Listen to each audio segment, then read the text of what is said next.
Sindh action कमेटीअ जे अॻवाननि चयो आहे त 6 जून वारे धरणे हुकूमत जूं वायूं बताल करे छॾियूं आहिनि। उन्हनि खे ख़बर हुजणु घुर्जे त सिंध जो अवाम जागी चुको आहे। बैरिया टाउन समेत ॿियनि सिंध दुश्मन मंसूबनि ख़िलाफ़ सिंध एक्शन कमेटीअ पारां शुरू कयल अवामी राब्ता मुहिम जो काफ़िलो मुख़्तलिफ़ हंधनि खां थींदो ठटे पहुतो, जिते अॻवाननि जी शानदार आजियां कई वई।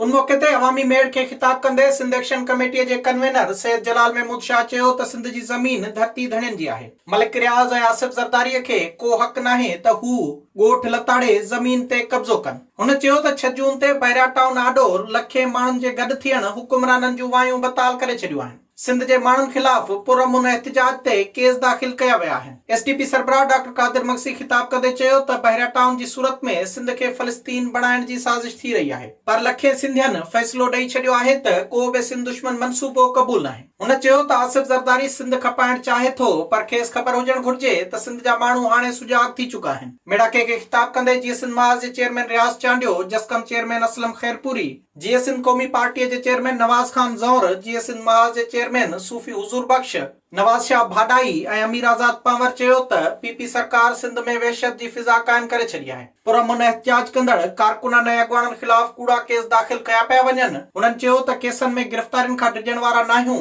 धरती धणी सिंध जी ज़मीन ते कब्ज़ो कंहिं बि सूरत क़बूल न कंदा। विज़िट कयो अवामी आवाज़ मीडिया ग्रुप जी वेबसाइट awamiawaz.pk।